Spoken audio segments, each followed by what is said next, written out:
Si tu écoutes cet épisode aujourd'hui, ce n'est probablement pas parce que tu cherches une prière de plus. C'est parce que quelque chose en toi a compris que prier ne devrait pas seulement apaiser, mais transformer. Beaucoup de personnes prient fidèlement, certaines depuis des années. Elles parlent à Dieu, elles demandent, elles espèrent. Et pourtant, malgré la sincérité, malgré la foi, certaines choses à l'intérieur ne changent pas vraiment. Les mêmes pensées reviennent, les mêmes fatigues intérieures persistent, les mêmes blocages semblent résister. Alors, une question finit par s'installer, souvent en silence. Pourquoi est-ce que je prie sans voir de transformation durable ? Dans cet épisode, nous allons faire quelque chose de différent. Nous allons regarder la prière non comme un réflexe, mais comme un espace de construction intérieure. Nous allons comprendre pourquoi certaines prières sincères n'aboutissent à aucun changement profond. Nous allons apprendre à reconnaître ce qui, en nous, résiste réellement à la transformation. Et nous allons poser les bases d'une prière consciente, capable de restructurer l'intérieur, pas seulement de soulager l'émotion. Si tu es fatigué d'espérer passivement, si tu en as assez de répéter des routines spirituelles qui laissent les mêmes forteresses intactes, alors reste ici, parce que tout changement réel commence par une prise de conscience. Et cette prise de conscience commence maintenant. Si tu écoutes ces mots aujourd'hui, ce n'est probablement pas parce que tu ne pries pas. La plupart des personnes qui arrivent jusqu'ici prient déjà, certaines depuis longtemps. Certaines avec régularité, certaines avec sincérité, mais aussi avec fatigue. Car il existe une réalité que peu osent formuler clairement. On peut prier, souvent, et pourtant ne pas être transformé. On peut parler à Dieu sans jamais réellement changer à l'intérieur. Ce n'est pas un problème de foi, c'est pas un problème de sincérité. C'est un problème de clarté. La Bible met des mots très précis sur cette réalité. Dans le livre des Proverbes, quand il n'y a pas de révélation, le peuple est sans frein. Proverbe 29 contre 10 à 8, ce verset est souvent compris comme un manque de vision extérieure. Mais à un niveau plus intime, plus personnel, il décrit surtout un état intérieur. Être sans frein, ce n'est pas forcément vivre dans le chaos visible. C'est vivre avec un esprit dispersé, avec des pensées qui s'enchaînent sans direction, avec des émotions qui débordent sans cadre. Et lorsque la prière naît dans cet état intérieur, elle devient, elle aussi, sans frein. Elle est sincère, mais floue, chargée d'émotions, mais sans cible précise. Or, la Bible nous révèle un Dieu qui n'agit jamais dans le flou. Dès les premières pages des Écritures, un principe fondamental apparaît. Dieu crée par l'ordre. Il sépare la lumière des ténèbres, il distingue le jour de la nuit, il organise les eaux et fixe des temps. Genèse 1, avant toute croissance, il y a toujours une mise en ordre. Et ce principe ne concerne pas seulement l'univers. Il concerne aussi l'âme humaine. Aujourd'hui, beaucoup de croyants prient dans un désordre intérieur permanent. Le mental est saturé, l'émotionnel est chargé, le corps est fatigué. Alors la prière devient un refuge momentané, un soulagement temporaire, mais pas un outil de reconstruction. On prie pour tenir, pour survivre, pour respirer un peu, mais tenir n'est pas transformer. C'est ici que beaucoup de personnes se découragent, elles prient, mais voient les mêmes schémas revenir. Les mêmes pensées automatiques, les mêmes peurs récurrentes, les mêmes fatigues profondes. Pourquoi ? Parce que une prière vague apaise, mais elle ne restructure pas. Jésus lui-même nous montre ce principe avec une clarté frappante. Lorsqu'il rencontre des personnes en souffrance, il ne commence presque jamais par une solution automatique. Il commence par une question. À l'aveugle de Jéricho, Jésus demande « Que veux-tu que je te fasse ?» Marc 10,50 et 1. Cette question est bouleversante, parce que l'aveugle est évidemment aveugle, mais Jésus ne guérit jamais une souffrance non formulée. Il oblige la personne à nommer ce qu'elle attend. Pourquoi ? Parce que tant qu'une douleur reste vague, elle reste confuse. Et ce qui est confus résiste au changement. La Bible nous montre ce principe à de nombreuses reprises. Anne ne priait pas pour aller mieux. Elle priait pour un enfant. Un Samuel, un 10-11. Néhémie ne priait pas pour que Dieu agisse de manière générale. Il priait pour reconstruire les murailles de Jérusalem. Néhémie 1 contre 3-4. Daniel ne priait pas de façon floue. Il priait avec des temps précis, une compréhension claire et une durée définie. Daniel 9 contre 2-3 ces hommes et ces femmes n'avaient pas une foi plus grande que la nôtre. Ils avaient une foi mieux orientée. Ils comprenaient que Dieu agit avec précision et que la prière efficace commence par la clarté. La Bible nous donne ensuite une clé essentielle pour comprendre comment Dieu agit dans la durée.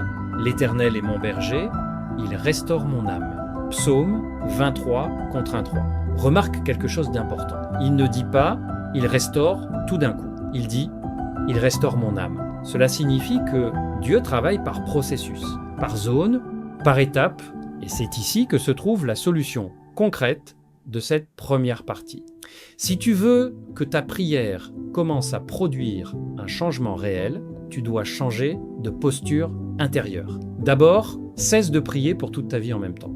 Ta vie est trop vaste, ton intérieur trop complexe. Ensuite, choisis une seule zone intérieure prioritaire, celle qui te fatigue le plus mentalement aujourd'hui. Pose-toi cette question avec honnêteté. Qu'est-ce qui me coûte le plus d'énergie intérieure en ce moment ? Cela peut être une anxiété persistante, une peur diffuse, une colère silencieuse, une perte de sens, une confusion mentale, une fatigue émotionnelle constante. Puis, formule cette zone sans langage religieux. Pourquoi ? Parce que le langage religieux peut parfois masquer la réalité. Au lieu de dire « Seigneur, enlève mon anxiété », dis « Seigneur, chaque matin, mes pensées s'emballent avant même que la journée commence ». Cette formulation est puissante parce qu'elle transforme une émotion floue en réalité observable. Et ce que tu peux observer clairement, tu peux le présenter clairement à Dieu. Ensuite, apporte la même zone devant Dieu chaque jour. Pas 10 sujets, pas toute ta vie. Une zone, la Bible nous rappelle ce principe fondamental. Celui qui est fidèle dans les petites choses l'est aussi dans les grandes. Luc 16, 10. La transformation durable ne vient pas d'un moment spirituel isolé. Elle vient d'une fidélité ciblée. Enfin, observe ce qui se passe en toi. Observe les résistances, observe les prises de conscience, observe les pensées qui remontent. La prière devient alors un dialogue intérieur avec Dieu et non un monologue de détresse. Et c'est à cet endroit précis que la prière cesse d'être vague et commence à devenir transformatrice. Maintenant, voici l'essentielle clé à retenir. Tu ne pries plus pour toute ta vie, tu pries pour une zone intérieure précise, tu ne restes plus dans le flou, tu nommes clairement ce qui te pèse. Tu ne changes pas de sujet chaque jour, tu reviens fidèlement sur la même zone. Tu ne cherches plus seulement un soulagement rapide, tu entres dans un processus de transformation consciente. C'est ainsi que la prière devient structurante. C'est ainsi qu'elle commence à produire un vrai changement intérieur. Identifier les forteresses intérieures. Il arrive un moment où l'on commence à prier avec plus de clarté. Les mots deviennent plus précis, les intentions plus conscientes, et pourtant, quelque chose semble encore résister. Comme si, malgré la prière, certains schémas refusaient de disparaître. Comme si une force invisible maintenait les mêmes réactions, les mêmes pensées, les mêmes blocages. Ce n'est pas un échec. Et ce n'est pas un signe de faiblesse spirituelle. La Bible met un nom très précis sur cette réalité. Elle parle de forteresse, des structures intérieures construites au fil du temps, des raisonnements devenus automatiques, des vérités acceptées sans avoir été examinées. Tant que ces forteresses restent invisibles, elles continuent d'agir en arrière-plan. Pour avancer, il faut maintenant apprendre à les reconnaître, non pour les combattre avec violence, mais pour les exposer à la lumière. C'est ici que commence le véritable travail intérieur. Si la première étape consistait à sortir du flou, la deuxième étape demande encore plus de courage, parce qu'elle nous oblige à regarder ce qui résiste. Beaucoup de personnes prient sincèrement, mais sans jamais comprendre pourquoi certaines choses ne bougent pas. Elles changent de prière, changent de sujet, changent parfois même de communauté spirituelle. Mais les mêmes luttes intérieures restent. Pourquoi ? Parce que le vrai combat n'est pas toujours là où on le cherche. La Bible met un mot très précis sur cette réalité. Un mot souvent mal compris. Les forteresses. L'apôtre Paul écrit « Car les armes avec lesquelles nous combattons ne sont pas charnelles, mais elles sont puissantes par Dieu pour renverser des forteresses. » Nous renversons les raisonnements et toute hauteur qui s'élève contre la connaissance de Dieu. 2 Corinthiens 10 contre 4-5, ce passage est fondamental. Il nous révèle quelque chose d'essentiel. Le combat principal n'est pas extérieur, il est intérieur. Paul ne parle pas ici de démons visibles, ni d'ennemis physiques. Il parle de raisonnement, autrement dit de structure mentale, de schéma de pensée, de conclusion intérieure devenue automatique. Une forteresse n'est pas une émotion passagère. Ce n'est pas une mauvaise journée. C'est pas un moment de doute. Une forteresse est une pensée répétée si souvent qu'elle est devenue une vérité intérieure. Par exemple, je ne suis jamais assez. Je dois tout contrôler. Si je lâche, tout s'effondre. Les autres réussissent, pas moi. Je suis toujours en retard dans la vie. Ces pensées ne crient pas, elles murmurent, mais elles influencent les décisions, les réactions, les prières. Et tant qu'une forteresse n'est pas identifiée, elle continue d'agir en arrière-plan. C'est pour cela que certaines prières semblent ne pas fonctionner, parce qu'elles demandent à Dieu de changer une situation, alors que Dieu veut d'abord changer une structure intérieure. Jésus lui-même nous montre ce principe. Dans l'évangile de Jean, il dit « Vous connaîtrez la vérité, et la vérité vous affranchira ». Jean 8, 32. Remarque quelque chose d'important. Il ne dit pas « La prière vous affranchira ». Il ne dit pas « Le temps vous affranchira ». Il dit « La vérité ». Pourquoi ? Parce que la vérité met en lumière ce qui était invisible. Une forteresse ne tombe jamais par accident. Elle tombe quand elle est exposée. La Bible nous donne un exemple très fort de cela, avec David. David est un homme selon le cœur de Dieu. Il prie, il chante, il adore. Mais à un moment de sa vie, une forteresse s'installe subtilement. Le relâchement, la justification intérieure, il faudra la confrontation du prophète Nathan pour que David voie enfin ce qui s'est construit en lui. 2 Samuel 12, la transformation commence au moment où David reconnaît la vérité. Non pas seulement extérieure, mais intérieure. Cela nous enseigne quelque chose de fondamental. La prière qui transforme commence par une révélation intérieure, pas par une demande extérieure. Alors comment identifier une forteresse intérieure aujourd'hui ? Voici la méthode pratique de cette partie. Premièrement, observe ce qui revient toujours. Une forteresse se reconnaît à sa répétition. La Bible dit « tel il pense dans son cœur, tel il est ». Proverbe 23 contre 7. Ce que tu penses régulièrement finit par définir ta posture intérieure. Pose-toi cette question honnêtement. Quelle pensée revient automatiquement quand je suis fatigué, stressé ou sous pression ? C'est pas la pensée que tu affiches, c'est celle qui surgit quand tu n'as plus d'énergie pour faire semblant. Deuxièmement, observe ce qui te fait réagir de manière excessive. Jésus dit « C'est de l'abondance du cœur que la bouche parle ».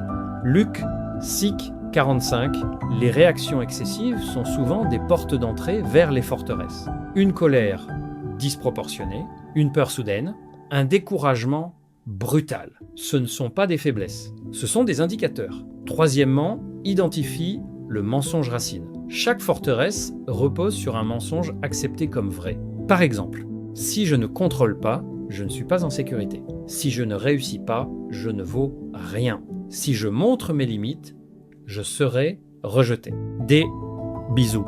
La Bible nous appelle à discerner cela. Éprouvez toutes choses, retenez ce qui est bon. 1 Thessaloniciens 5, 20 et 1. Une forteresse tombe quand le mensonge est confronté à la vérité. Et maintenant, voici la solution concrète de cette partie. Tu ne combats pas une forteresse par la force. Tu la combats par la lumière. Voici comment faire. Chaque jour, choisis une seule pensée dominante que tu observes en toi. Pas 10. Une. Formule-la clairement, sans la juger. Par exemple, j'ai l'impression que je dois toujours prouver ma valeur. Ensuite, confronte-la à la vérité biblique. La Bible dit « Ma grâce te suffit ». 2 Corinthiens 12 contre 9. Cela ne supprime pas la pensée immédiatement, mais cela affaiblit la forteresse. Puis, prie non pas pour que la pensée disparaisse, mais pour que la vérité s'installe. Enfin, observe, une forteresse tombe rarement en un jour. Mais elle s'effondre progressivement quand elle n'est plus nourrie. C'est ainsi que la prière devient un travail de libération intérieure. Maintenant, voici l'essentielle clé à retenir. Une forteresse intérieure est une pensée répétée devenue une vérité intérieure. Tu l'identifies en observant ce qui revient, ce qui te fait réagir excessivement, et le mensonge racine qui s'y cache. Tu ne la combats pas par la force, mais en exposant le mensonge à la vérité. Chaque jour, tu choisis une pensée dominante, tu la nommes, tu la confrontes à la vérité biblique et tu la présentes à Dieu avec constance. C'est ainsi que les forteresses commencent à tomber. C'est ainsi que la prière devient un outil de libération réel. Structurer une prière consciente et durable. Une fois que ce qui résiste est identifié, une autre question s'impose naturellement. Comment prier sans retomber dans l'automatisme? Comment éviter que la prière ne redevienne un réflexe vague, dilué dans la fatigue du quotidien, car la transformation intérieure ne dépend pas d'un moment isolé, elle dépend de ce qui est répété, de ce qui est structuré, de ce qui devient stable. La Bible nous montre que les vies profondément transformées ne reposent pas sur des élans ponctuels, mais sur des disciplines conscientes. Prier, dans ce sens, n'est pas seulement parler à Dieu, c'est créer un espace régulier où l'esprit se réorganise, où l'âme se stabilise, où la vérité s'enracine. Dans ce mouvement, nous allons apprendre à bâtir une prière qui accompagne le quotidien, qui s'adapte à la réalité moderne et qui soutient la transformation sur la durée. Parce qu'une prière non structurée s'épuise, mais une prière consciente devient une force intérieure. Identifier ce qui ne fonctionne pas dans nos prières est une étape essentielle. Mettre en lumière les forteresses intérieures en est une autre, encore plus profonde. Mais une fois ces prises de conscience faites, une question demeure. Comment prier de manière durable sans retomber dans l'automatisme? Comment faire en sorte que la prière ne soit pas seulement un moment isolé, mais une force qui structure réellement le quotidien? Car beaucoup de personnes commencent bien. Elles sont motivées, elles ont compris. Mais avec le temps, la discipline se relâche, la prière se dilue et les anciens schémas reprennent leur place. La Bible nous enseigne pourtant une vérité fondamentale. La transformation durable n'est jamais le fruit d'un élan ponctuel, mais d'une pratique régulière et consciente. Jésus lui-même nous montre cet exemple. Il est écrit « Jésus se leva de grand matin, lorsqu'il faisait encore très sombre, et il se retira dans un lieu désert où il pria. » Marc 1,35, ce verset est simple, mais il est d'une richesse immense. Jésus n'attend pas d'être submergé pour prier. Il n'attend pas une crise. Il n'attend pas l'urgence. Il prie avant, dans le calme, dans un cadre choisi. Cela nous révèle une chose essentielle. La prière qui transforme est préventive, pas seulement réparatrice. Elle prépare l'intérieur avant que les tempêtes n'arrivent. Aujourd'hui, beaucoup de prières sont réactives. On prie quand ça va mal. On prie quand la fatigue est trop lourde. On prie quand la pression devient insupportable. Mais la Bible nous montre un autre chemin. La prière comme fondation quotidienne. Dans le livre des Psaumes, il est écrit « Heureux l'homme qui médite la loi de l'Éternel jour et nuit. Il est comme un arbre planté près d'un courant d'eau. » Psaume 1 contre 2-3. Remarque l'image. L'arbre ne devient pas fort parce qu'il lutte contre le vent. Il devient fort parce qu'il est planté au bon endroit.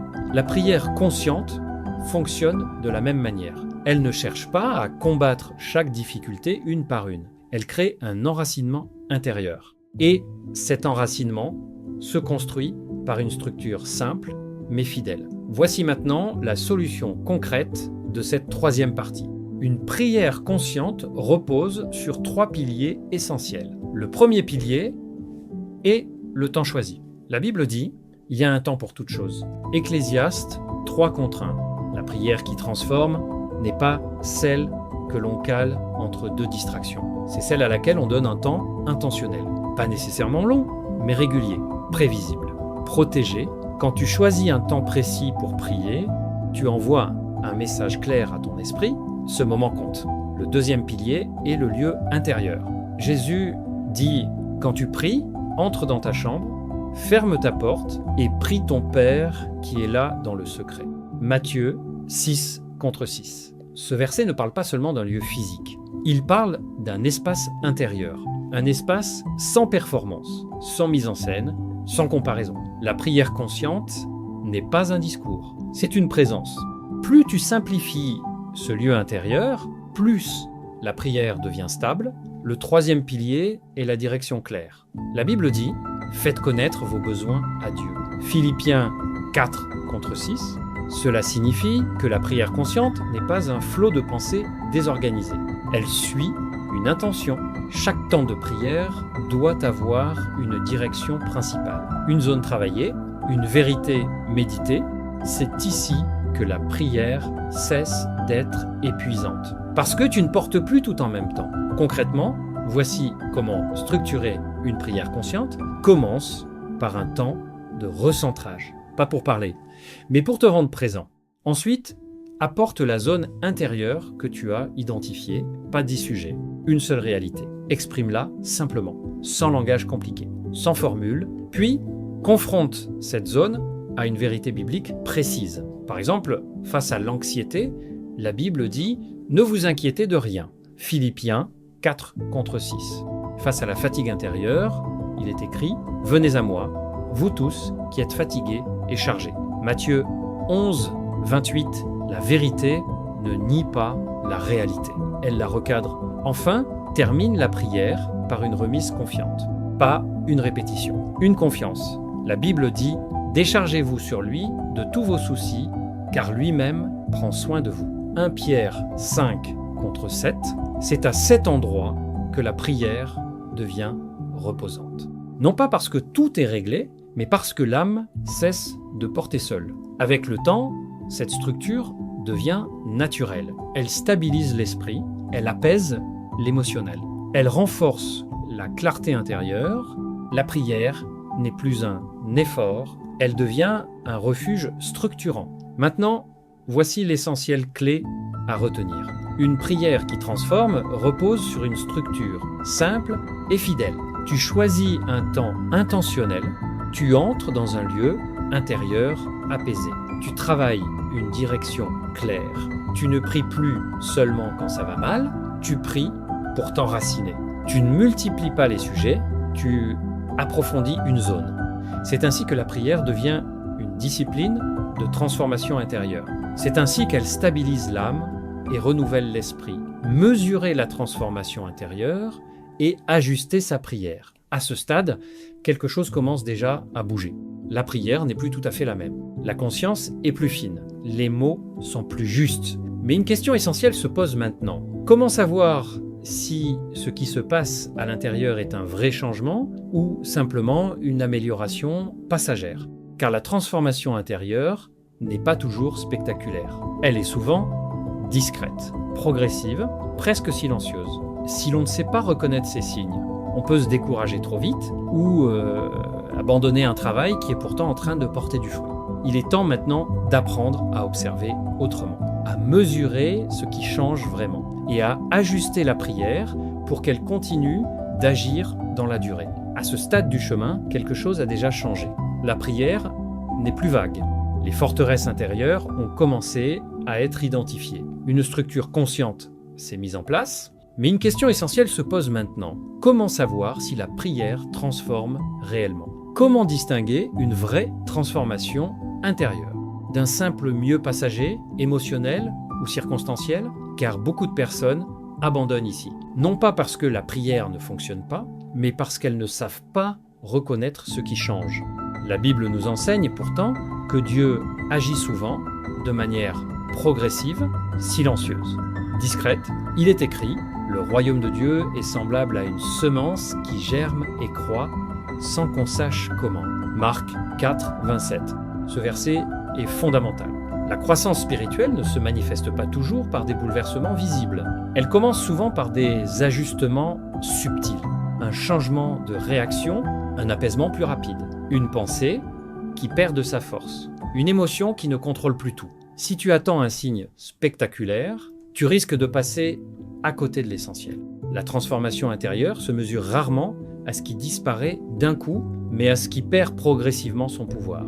La Bible nous invite à observer cela avec discernement. Examinez-vous vous-même pour savoir si vous êtes dans la foi. 2 Corinthiens 13 contre 5. Ce verset n'invite pas au doute permanent. Il invite à la lucidité.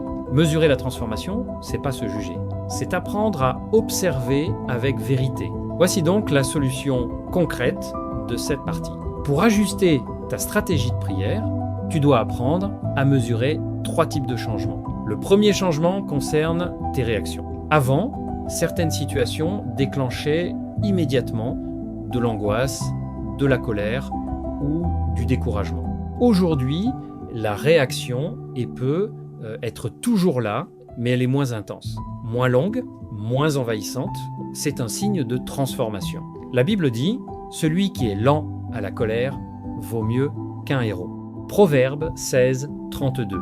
La victoire intérieure ne se manifeste pas toujours par l'absence de combat, mais par une meilleure maîtrise. Le deuxième changement concerne tes pensées automatiques. Les forteresses intérieures ne tombent pas toujours brutalement, mais leurs voix deviennent moins crédibles. Une pensée revient, mais tu ne la crois plus immédiatement. La Bible dit « Prenez toute pensée captive pour l'amener à l'obéissance de Christ ».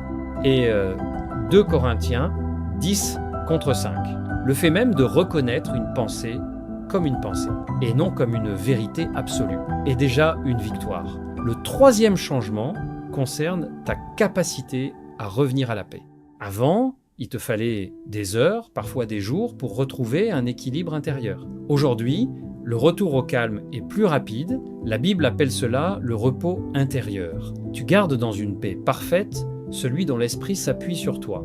Ésaïe 26 contre 3, ce verset ne parle pas d'une paix constante, irréaliste, il parle d'une paix accessible, d'un point de retour. Et maintenant, voici comment ajuster ta stratégie de prière. Premièrement, garde une zone de prière principale, mais pas éternelle. Une zone se travaille jusqu'à ce qu'elle perde son emprise. Ensuite, tu peux en travailler une autre. La Bible nous montre ce principe de progression, oubliant ce qui est en arrière et me portant vers ce qui est en avant. Philippiens 3,13. Deuxièmement, accepte les résistances comme des indicateurs, pas comme des échecs. Quand une résistance apparaît, cela ne signifie pas que la prière ne fonctionne pas. Cela signifie que tu touches quelque chose de réel. La Bible dit « L'épreuve de votre foi produit la persévérance ». Jacques 1 contre 3. Troisièmement, ajuste sans culpabilité. La prière consciente n'est pas rigide. Elle est vivante. Il y a des saisons où l'on prie plus longuement, d'autres où l'on prie plus simplement. Mais l'essentiel est de rester présent. La Bible nous rappelle « L'Éternel regarde au cœur ». 1 Samuel 6 contre 7. Dieu ne mesure pas ta performance. Il regarde ton alignement. Enfin, n'oublie jamais ceci. La transformation intérieure se joue dans la durée. La Bible dit « Celui qui a commencé en vous cette bonne œuvre la rendra parfaite ». Philippiens 1 contre 6. Tu n'as pas à forcer la croissance. Tu as à rester fidèle au processus. Maintenant, voici l'essentielle clé à retenir. La transformation intérieure se mesure par ce qui perd son pouvoir sur toi. Tu observes tes réactions, tes pensées automatiques et ta capacité à revenir à la paix. Tu ajustes ta prière sans culpabilité en travaillant une zone à la fois. Tu comprends que les résistances sont des indicateurs, pas des échecs. C'est ainsi que la prière devient un chemin de maturation intérieure, stable, profond et durable. Installer une discipline spirituelle adaptée à la vie moderne. Lorsque les premiers changements apparaissent, une autre question surgit naturellement. Comment rester fidèle sans se rigidifier? Comment avancer sans transformer la prière en pression quotidienne? Beaucoup commencent avec élan, mais s'épuisent en chemin parce qu'ils confondent discipline et contrainte. Or, ce qui vient de Dieu ne détruit jamais l'équilibre intérieur. La prière est faite pour soutenir la vie, pas pour l'alourdir. Il est temps maintenant de comprendre comment installer une discipline spirituelle qui s'intègre dans la réalité moderne, sans culpabilité, sans rigidité et sans abandon. À ce stade du parcours, une chose devient claire. La prière n'est plus un simple réflexe émotionnel. Elle a commencé à devenir un espace conscient, structuré, vivant. Mais une autre difficulté apparaît souvent à ce moment précis. Comment tenir dans la durée? Car beaucoup de personnes savent commencer, elles savent être motivées, elles savent s'engager pour un temps. Mais avec les semaines, la pression revient. Le rythme de la vie s'impose, la fatigue s'accumule et la discipline spirituelle devient lourde. Alors la prière, qui devait être un lieu de paix, devient parfois une source de culpabilité. On se dit « je n'ai pas assez prié, je n'ai pas tenu, je devrais faire plus ». Et peu à peu, on abandonne. Non pas par manque de foi, mais par épuisement intérieur. La Bible nous montre pourtant un chemin radicalement différent. Jésus dit « mon joug est doux et mon fardeau est léger ». Matthieu 11, 30. Cette parole est fondamentale. Elle nous apprend que ce qui vient de Dieu ne doit jamais écraser l'âme. Une discipline spirituelle saine ne repose pas sur la pression, mais sur l'alignement. La prière qui transforme sur la durée n'est pas celle qui exige toujours plus, mais celle qui s'intègre profondément dans la réalité quotidienne. La Bible nous donne un autre principe clé. Celui qui est fidèle dans les petites choses l'est aussi dans les grandes. Luc 16, 10. Ce verset est souvent cité, mais rarement vécu. Nous avons tendance à chercher des disciplines spectaculaires, des temps longs, des efforts héroïques, alors que Dieu travaille souvent par simplicité répétée. Une discipline spirituelle durable repose sur la cohérence, pas sur l'intensité. Voici maintenant la solution concrète de cette 5e partie. Pour installer une discipline spirituelle adaptée à la vie moderne, il faut changer de mentalité sur 3 points essentiels. Le premier point concerne la régularité. La Bible dit « Daniel priait 3 fois par jour, comme il avait coutume de le faire auparavant ». Daniel 6.10 remarque cette expression « comme il avait coutume ». La puissance de Daniel ne venait pas de prières exceptionnelles, mais d'une habitude stable. Une discipline spirituelle efficace repose sur un rythme réaliste, pas sur un idéal inaccessible. Mieux vaut 10 minutes conscientes chaque jour qu'une heure irrégulière chargée de culpabilité. Le deuxième point concerne la souplesse. La Bible dit « Le sabbat a été fait pour l'homme et non l'homme pour le sabbat ». Marc 2, 27. Ce principe est crucial. Les disciplines spirituelles sont au service de la vie, pas l'inverse. Si une pratique spirituelle t'écrase, ce n'est plus une discipline, c'est une contrainte. Une prière consciente s'adapte aux saisons. Il y a des périodes de profondeur, il y a des périodes de simplicité. L'essentiel n'est pas de faire toujours plus, mais de rester connecté. Le troisième point concerne l'intention. La Bible dit « Tout ce que vous faites, faites-le de bon cœur ». Colossiens 3, 23, la discipline spirituelle n'est pas une performance, c'est une orientation intérieure. Tu peux prier peu, mais avec présence. Tu peux prier simplement, mais avec vérité. Et cette prière-là porte du fruit. Concrètement, voici comment installer une discipline spirituelle saine. Choisis un moment de la journée qui te correspond réellement, pas celui qui devrait être le meilleur, celui que tu peux tenir sans te forcer. Ensuite, définis un cadre minimal, mais clair, un temps approximatif, un lieu identifiable, une intention simple. Par exemple, un moment le matin pour recentrer l'esprit ou le soir pour déposer ce qui pèse. Puis, accepte les jours imparfaits. La Bible dit « Le juste tombe 7 fois et il se relève ». Proverbe 24 contre 16. La fidélité spirituelle ne consiste pas à ne jamais tomber, mais à toujours revenir. Enfin, protège la simplicité. Plus une discipline devient compliquée, moins elle dure. Jésus nous montre que la relation avec Dieu se nourrit de simplicité, de vérité et de constance. La prière devient alors un lieu familier, un rendez-vous intérieur, un espace où l'âme respire. Et c'est ainsi que la discipline cesse d'être un effort et devient un soutien. Maintenant, voici l'essentiel clé à retenir. Une discipline spirituelle durable repose sur la régularité, pas sur l'intensité. Tu choisis un rythme réaliste, tu acceptes la souplesse selon les saisons et tu privilégies toujours la présence à la performance. Tu comprends que Dieu ne cherche pas à t'écraser, mais à t'aligner. C'est ainsi que la prière s'installe dans la vie moderne, comme une force douce, stable et transformatrice. Aligner ses décisions quotidiennes avec sa prière. À mesure que la prière devient plus consciente, une évidence apparaît, La transformation intérieure ne peut pas rester enfermée à l'intérieur. Elle appelle des choix, des ajustements concrets, des décisions quotidiennes, car la prière n'est pas là pour remplacer la vie. Elle est là pour l'éclairer. Si les décisions ne suivent pas, la prière s'affaiblit. Si les choix s'alignent, la transformation s'ancre. Il est temps maintenant de regarder comment traduire ce qui se passe dans la prière en action simple, cohérente et durable. À ce stade du parcours, une chose doit être dite avec honnêteté. La prière peut être claire, elle peut être consciente, elle peut être régulière, et pourtant, la transformation peut encore sembler incomplète. Pourquoi ?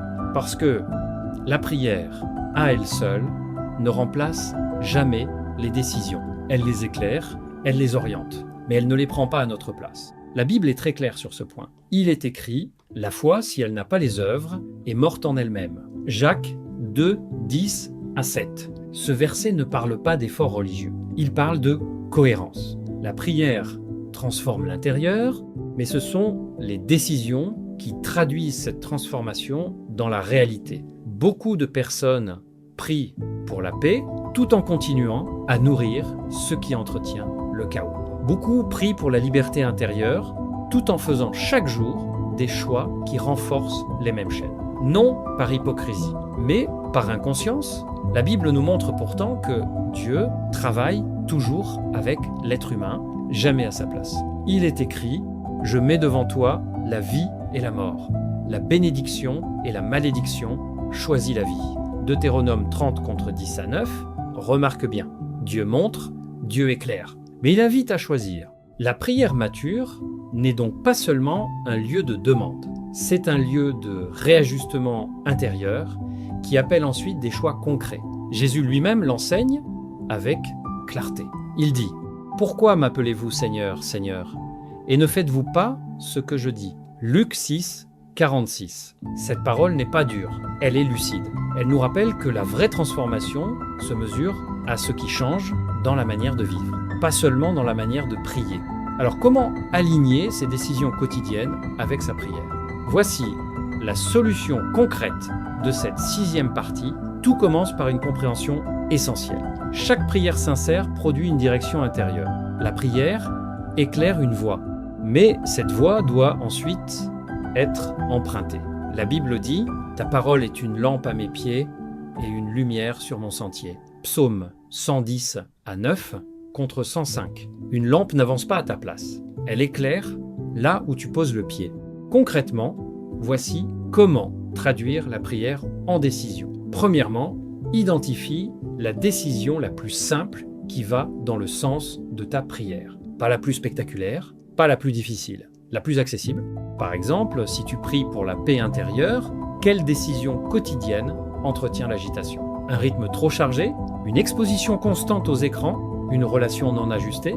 La Bible dit « Examinez ce qui est agréable au Seigneur ». Éphésiens 5, 10. La transformation commence par l'examen honnête de ce qui nourrit ou affaiblit la paix. Deuxièmement, accepte que certaines décisions demandent de renoncer. La prière révèle souvent ce qui doit être abandonné, pas seulement ce qui doit être ajouté. Jésus dit « Si quelqu'un veut venir après moi, qu'il renonce à lui-même ». Luc 9, 23. Renoncer, ici, ne signifie pas se nier. Cela signifie cesser de nourrir ce qui détruit. Renoncer à certaines habitudes, à certaines fréquentations, à certaines façons de penser, la prière devient alors un filtre intérieur. Troisièmement, engage-toi dans la cohérence, pas dans la perfection. La Bible dit « Celui qui écoute ces paroles et les met en pratique est semblable à un homme prudent ». Matthieu 7, 24. La prudence biblique n'est pas la rigidité, c'est la constance. Tu n'as pas besoin de tout réussir. Tu as besoin d'être cohérent. Chaque jour, même imparfaitement, tu poses des choix alignés avec ce que tu pries. Et peu à peu, l'intérieur et l'extérieur cessent de se contredire. La prière cesse d'être un refuge temporaire. Elle devient une boussole. Enfin, accepte que certaines décisions soient inconfortables au début. La Bible dit « Le sentier des justes est comme la lumière de l'aurore dont l'éclat augmente jusqu'au plein jour ». Proverbe 4, 10 à 8. La lumière ne jaillit pas d'un coup, elle progresse. Une décision juste n'est pas toujours agréable immédiatement, mais elle apporte une paix durable et cette paix confirme que la direction est bonne. Maintenant, voici l'essentiel clé à retenir. La prière est claire, mais ce sont les décisions qui transforment. Tu identifies une direction intérieure issue de ta prière. Tu choisis une décision simple qui va dans ce sens. Tu acceptes de renoncer à ce qui entretient le désordre. Tu avances dans la cohérence, pas dans la perfection. C'est ainsi que la prière cesse d'être séparée de la vie. C'est ainsi que la transformation devient complète, intérieure et visible. Vivre une vigilance spirituelle apaisée et mature. Lorsque la prière devient structurée et alignée avec la vie, un dernier équilibre reste à trouver. Celui entre la vigilance et la paix, entre l'attention et le repos, entre la conscience et la confiance. Car il est possible de devenir vigilant sans être tendu, attentif sans être inquiet, engagé sans être dans le contrôle. La maturité spirituelle ne se reconnaît pas à la peur de tomber, mais à la capacité de rester stable, même lorsque tout n'est pas parfait. Il est temps maintenant d'entrer dans une vigilance paisible, ancrée dans la confiance et libérée de la pression. Lorsque la prière devient consciente, structurée, alignée avec les décisions du quotidien, un nouveau risque peut apparaître. Un risque subtil, presque invisible. Celui de vouloir tout surveiller, tout maîtriser, tout analyser. Certaines personnes, après avoir compris les mécanismes spirituels, glissent sans s'en rendre compte dans une vigilance tendue où chaque pensée est scrutée, chaque émotion suspecte, chaque difficulté interprétée comme un combat. Et peu à peu, la paix disparaît. La Bible nous appelle pourtant à une vigilance très différente. Une vigilance calme, ancrée, confiante. Il est écrit « Veillez et priez afin que vous ne tombiez pas dans la tentation ». Matthieu 26 contre 41. Ce verset est souvent associé à l'idée de danger. Mais Jésus ne parle pas ici de peur, il parle de présence intérieure. Veiller, dans le langage biblique, ne signifie pas être tendu. Cela signifie être conscient. Une vigilance spirituelle saine n'est pas une alerte permanente. C'est une attention posée. La Bible nous montre que Dieu lui-même n'agit jamais dans la précipitation. Il est écrit « Celui qui croit ne se hâtera pas ». Ésaïe 28 contre 16. Ce verset est fondamental. La hâte intérieure est souvent le signe d'un manque de confiance. La vigilance biblique, elle, repose sur le repos. Dans le psaume 127, il est écrit « C'est en vain que vous vous levez de bon matin, que vous vous couchez tard et que vous mangez le pain de la douleur. Il en donne autant à ses bien-aimés pendant leur sommeil. » Psaume 127 contre 2, cela ne signifie pas que l'on ne fait rien. Cela signifie que Dieu agit même quand nous cessons de forcer. La vigilance spirituelle mature commence par cette vérité. Tu n'es pas le gardien ultime de ton âme. La Bible dit « Voici, il ne sommeille ni ne dort, celui qui garde Israël. » Psaume 120 et 1 contre 4, ce verset libère. Tu peux être attentif sans être anxieux. Tu peux être conscient sans être obsédé. Dieu veille plus que toi. Alors comment vivre une vigilance spirituelle, saine, concrètement? Voici la solution de cette dernière partie. La vigilance spirituelle ne consiste pas à surveiller toutes ses pensées, mais à reconnaître rapidement quand quelque chose te détourne de la paix. La Bible dit que la paix de Christ règne dans vos cœurs. Colossiens 3,15. La paix devient ici un indicateur intérieur. Quand tu la perds, tu ne paniques pas, tu reviens. Deuxièmement, une vigilance saine repose sur la confiance, pas sur le contrôle. Proverbe nous rappelle « Confie-toi en l'Éternel de tout ton cœur et ne t'appuie pas sur ta sagesse ». Proverbe 3 contre 5. Le contrôle excessif est souvent une tentative humaine. De remplacer la confiance, la vigilance biblique consiste à rester disponible à l'ajustement, pas à tout anticiper. Troisièmement, une vigilance mature accepte la fragilité humaine. La Bible dit « Il sait de quoi nous sommes formés, il se souvient que nous sommes poussière ». Psaume 103 contre 14. Tu n'as pas besoin d'être parfaitement vigilant. Tu as besoin d'être humblement présent. La prière n'est pas là pour supprimer toute faiblesse. Elle est là pour t'y accompagner. Quatrièmement, la vigilance spirituelle se nourrit du repos. Jésus dit « Venez à l'écart dans un lieu désert et reposez-vous un peu ». Marc 6,30 « Si ta spiritualité t'épuise, elle a perdu son axe. Le repos n'est pas l'ennemi de la vigilance. Il en est la condition. Enfin, une vigilance saine se reconnaît à ses fruits. La Bible dit « Le fruit de l'esprit, c'est l'amour, la joie, la paix. » Galates 5,22 « Si ta vigilance produit de la peur, de la rigidité ou de la tension permanente, ce n'est plus une vigilance biblique. La vraie vigilance produit une paix stable, une clarté douce, une capacité à discerner sans s'angoisser. Et c'est ici que tout le parcours trouve son équilibre. La prière n'est plus une lutte, elle n'est plus un effort, elle devient un état intérieur. Tu avances conscient sans être inquiet, attentif sans être tendu, engagé sans être écrasé. Maintenant, voici l'essentiel clé à retenir. La vigilance spirituelle n'est pas une peur déguisée, mais une présence intérieure paisible. Tu n'as pas à tout contrôler, tu apprends à revenir rapidement à la paix. Tu fais confiance à Dieu plus qu'à ta capacité d'anticipation. Tu veilles sans t'épuiser parce que Dieu veille déjà. C'est ainsi que la transformation intérieure s'installe durablement dans la paix, dans la maturité et dans la liberté. Si tu es arrivé jusqu'ici, ce n'est pas simplement parce que tu as écouté une série de messages, c'est parce que quelque chose en toi était prêt à changer. Pas en surface, pas seulement dans les mots, mais en profondeur. Tout au long de ce parcours, nous n'avons pas cherché à ajouter plus de prières. Nous avons cherché à redonner du sens, de la structure et de la conscience à la prière. Nous avons compris que la prière vague apaise, mais que la prière consciente transforme. Nous avons appris à sortir du flou, à nommer ce qui pèse, à identifier ce qui résiste, à bâtir une discipline adaptée à la vie réelle, à aligner nos décisions avec ce que nous prions et à vivre une vigilance spirituelle sans peur ni rigidité. Tout cela n'a qu'un seul objectif, te rendre intérieurement stable. Pas parfait, pas invulnérable, mais enraciné. La Bible dit « L'Éternel est mon rocher, ma forteresse et mon libérateur ». Psaume 10 à 8 contre 2. Un rocher ne supprime pas les tempêtes.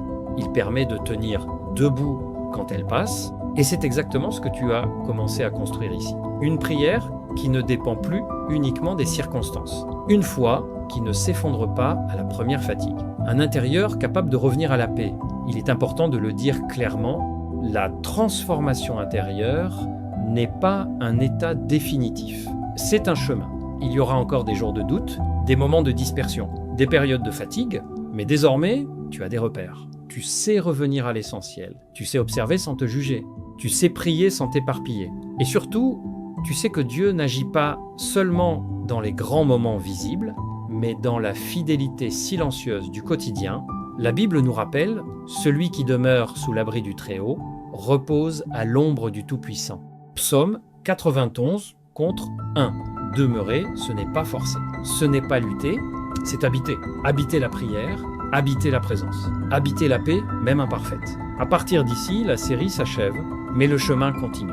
Tu n'as rien à prouver, rien à rattraper, rien à forcer. Tu avances désormais avec plus de conscience, plus de clarté et plus de liberté intérieure, que la prière reste pour toi un lieu de vérité, que la foi reste un espace de respiration, et que ton intérieur devienne, jour après jour, un lieu habitable, stable et vivant. Nous nous retrouverons peu, être à nouveau, mais quoi qu'il arrive, ce travail intérieur t'appartient désormais. Que la paix t'accompagne, que la clarté demeure, et que ce que tu as commencé ici continue de porter du fruit. À cet instant, je t'invite à marquer une pause intérieure, là où tu te trouves, sans rien forcer. Si tu le peux, ferme doucement les yeux, ou laisse simplement ton regard se poser. Il n'y a rien à prouver, rien à réussir, rien à contrôler. Mets-toi simplement en présence de ton Créateur. Ou, si ces mots te parlent davantage, en présence de celui en qui ta foi trouve son appui. Tu n'as pas besoin d'avoir une religion particulière, tu n'as pas besoin de connaître des mots précis. Tu peux prier ou simplement écouter. Tu peux répéter intérieurement ou rester silencieux. L'essentiel est de rester en accord avec ta foi, avec ta conscience, avec ce que ton cœur est capable d'offrir maintenant. Laisse ces paroles t'accompagner. Avant de nous quitter, retiens ceci. La transformation intérieure ne se fait pas en un instant, mais elle commence toujours par un moment de vérité. Chaque fois que tu prends ce temps, quelque chose se réorganise en toi, même si tu ne le perçois pas encore. Continue, avance pas à pas, reste fidèle à ce rendez-vous intérieur. La prière que tu construis aujourd'hui devient la force intérieure de demain.